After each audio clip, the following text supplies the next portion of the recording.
What's up, everybody, and welcome to my NXT review. Got a lot of stuff going on tonight, especially the Dusty Classic finals going on in the build into NXT TakeOver Portland.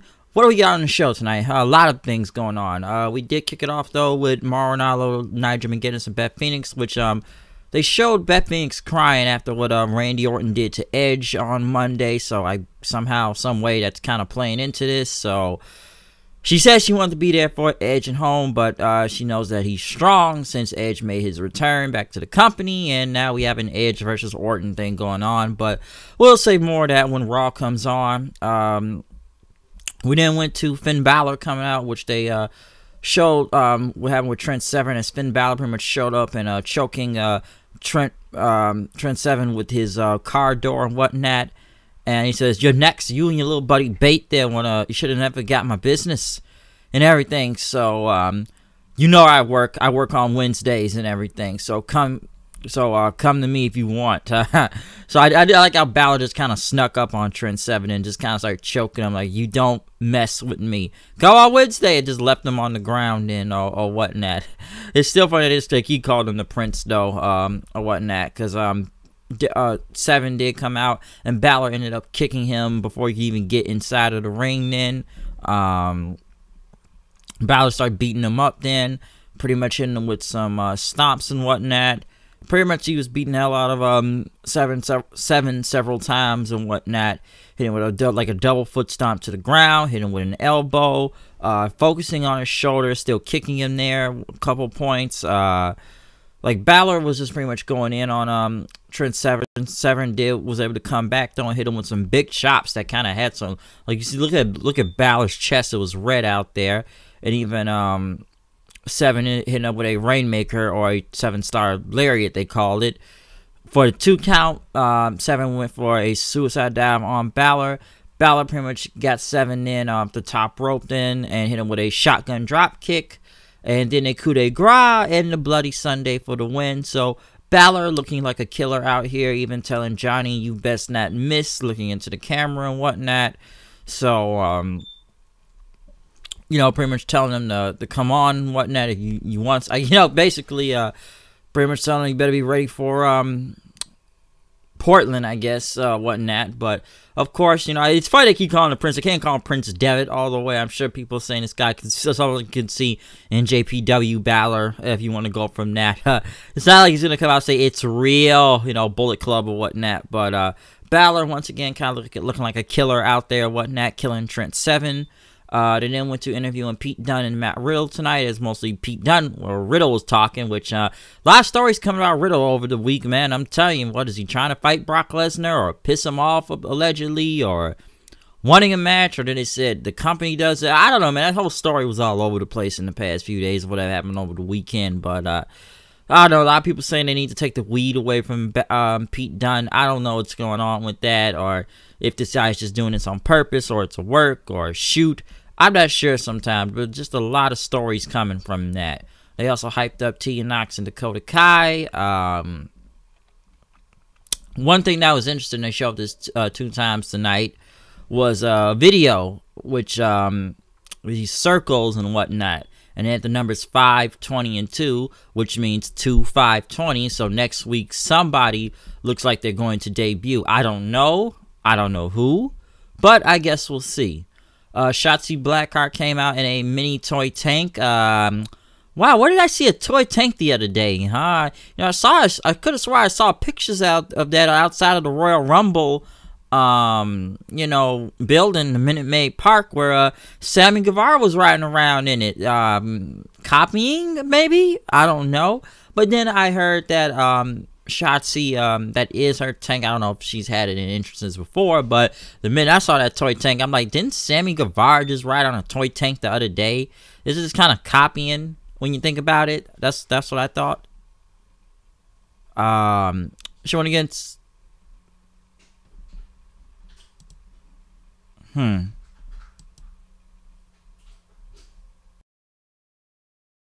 She went against Deonna Purrazzo, which, finally has wrestled a match on NXT. Well, she was in that Battle Royale, but, what's funny about Deonna Purrazzo is that she got more time on Raw than she did on NXT, because they talked about this girl many months ago, but nothing came from it.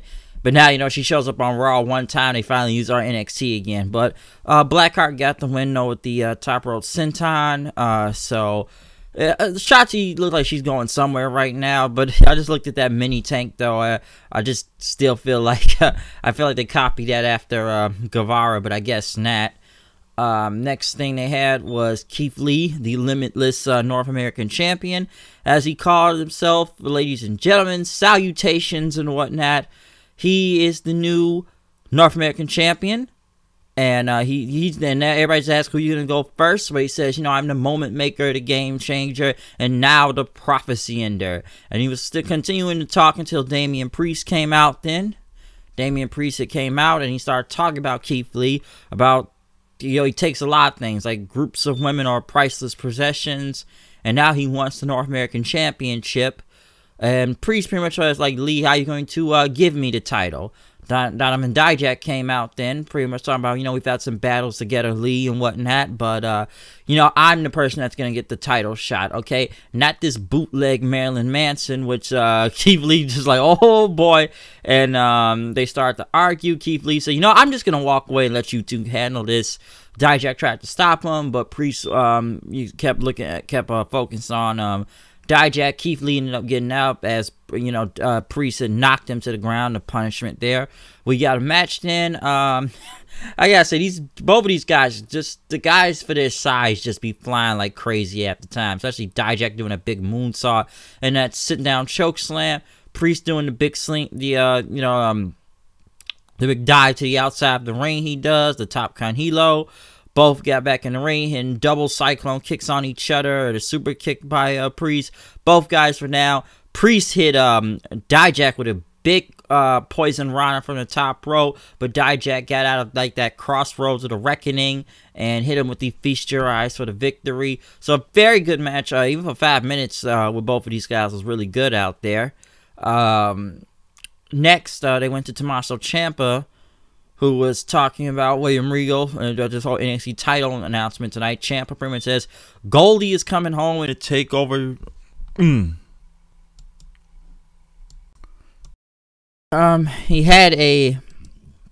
He's going to bring Goldie home, and he had a pipe with him and walked off then. Now they interviewed the Grizzly Young Vets, saying they were going to win the Dusty Classic that we're preparing for tonight.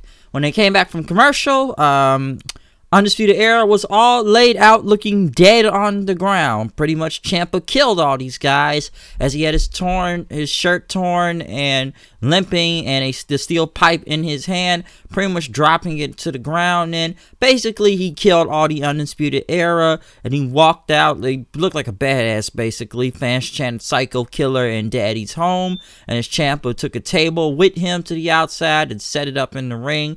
Adam Cole had checked on the Undisputed Era. They were all knocked out, wondering what happened. They told him Ciampa did it. Ciampa had a yellow X on the table then. As Cole came out then, pissed off, Ciampa, Cole said, who do you think you are? Ciampa says, I never lost the title, and he's Goldie's daddy and whatnot. As Ciampa pretty much says that, Cole, you're going to have to march down and kick your ass. I'm going to powerbomb through this table with the X on it. Going to take it, and I'm going to take the belt back at NXT TakeOver Portland. Cole pretty much was getting pissed at him. William Regal came out then and says, you know what, Adam Cole's already signed the contract. Cole took the contract from William Regal then, and say I'm Adam Cole, baby, from the crowd. NXT, the NXT World Champion, or the NXT Champion of the World, whatever you call this belt nowadays. Pretty much Cole pretty much says I'm going to walk up these stairs and whatnot, and he was going to, I guess, get in the contract, but he ended up hitting Ciampa in the head with the microphone, which it looked like the hard part may have cut Ciampa's head, because this is where you saw blood come up from it then, and Ciampa ended up kicking Cole because he was going to hit him with the belt.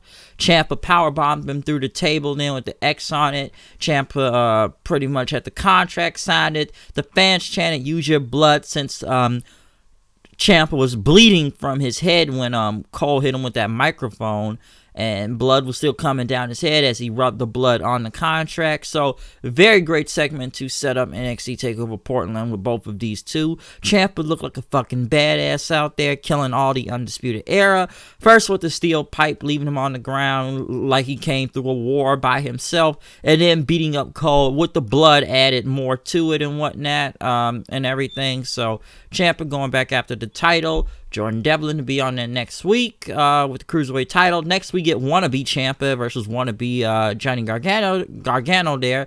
Tegan Nox and Dakota Kai, which this wasn't really a match. I guess they tried to play this off as more as a fight, especially both women charging at each other then. And throwing each other to the outside. They were outside throwing into like the stage area and the ring post. Tegan, because, they had the knee braces out there. Tegan Nox pretty much had got a chair and whatnot. But Dakota Kai got the chair, then tried to swing it, and, missed the knee thing.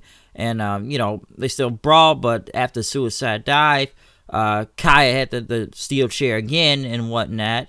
But Candice LeRae came out and took the chair away from Dakota Kai and everything. Tegan Nox ended up taking the knee brace, hitting Dakota Kai in the face with it, and then hit the shiniest wizard for the win. So it wasn't much of a match. It was more of a fight, and I guess it was payback on Dakota Kai for all the stuff. She did the Tegan Nox and everything, and Candice LeRae had some of it too. So Candice LeRae just had to make the save for some reason, which I feel like the story's not over since Candice LeRae is now involved in it. I still call this Gargano versus wannabe Ciampa and wannabe Gargano just because I feel like they're really trying to play it off like that. The whole friend thing, I still think they could have made them work as a tag team, but this is what they're doing with this feud and whatnot. But it was more of them brawling into a fight than them having a match out there, basically, for what it was. But I don't think this is over. Chelsea Green with Robbie E when he gets Kaden Carter. It was not bad of a match, but Kaden Carter ended up winning with the small package.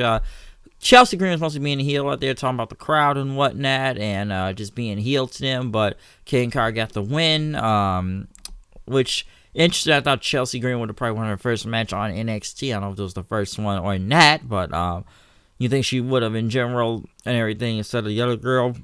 Probably be a little bit of a feud with them, possibly. I can see that coming, but Chelsea Green is good, though. I will say that. I still don't know why they got Robbie E out there with him, but we'll see what happens with her, especially in this feud or gimmick now. Maybe she'll have a feud with Kaden Carter for a second. I'm not sure, but we'll find out and see. But next thing you know was the main event, the BroSerWeights versus the Grizzly Young Veterans. This was just a great match in general. Fantastic, in my opinion. A lot of crazy spots. Grizzly Young Veterans, they're really good out there, even hitting their finish for only just to be broken up by Dunn out there. Well, especially if they hit the 450 and whatnot. Which, Pete Dunne and they got the Bro Derricks on both guys then. And then they hit both like a suicide dive to the outside with a floating bro, also to add to it. Riddle and Dunn end up hitting like the not the Riddle in. I still think it's a good finish name too, but like the GTS into an Enzuigiri for the win. Then Pete Dunne and Matt Riddle got the title, the trophy itself, and now they get a title shot against the Undisputed Era, most likely at Portland show they're gonna pick. I know a lot of people aren't still really with the Dusty Classic for several reasons, other than his son's working in a different company. But I forgot it was still around in general, so they kind of talked about it because it's just kind of lost its steam throughout the years. But another makeshift tag team wins, and that is Pete Dunne and Matt Riddle. So I feel like it's the third one they've had in this Dusty Classic. But they're good though, I will say that. So at least we could see something from this. So I'm willing to give that a chance. Or whatnot, but still, very, very good though. Really good match itself in general. I wanted to point that out. But other than that, like I said, really good tag match. Never thought Pete Dunne and Riddle were gonna lose though. I don't know. I just saw them winning. I really saw them winning throughout all of this. So not really mad at that. I'm sure the Grizzly Young Veterans will get sometime another time, but Riddle and them are gonna be most likely going for the tag titles to look like. I can see that happening right now. So we will see what happens from this, and we'll see then from here. But other than that though, this is my review for NXT. I'm out of here. I'll see you guys later. Peace out. Yeah. Okay. Give me a second here. Alright, but that's my review of NXT. I'll see you guys later. Peace out. Comment, subscribe, tell me what you think about the show. Follow me on Twitter at HoodedKnight890 or any other thing that is followed online right now. But yeah, check out all of those. Comment, subscribe, blah, blah, blah. You know what it goes from here. You know, if whatever. But yeah, I'm done with this review. I'll see you guys later. Peace out. Check out any other review that's online right now, especially the Royal Rumble 2020 review. I'm out of here. I'll see you guys later. Peace out.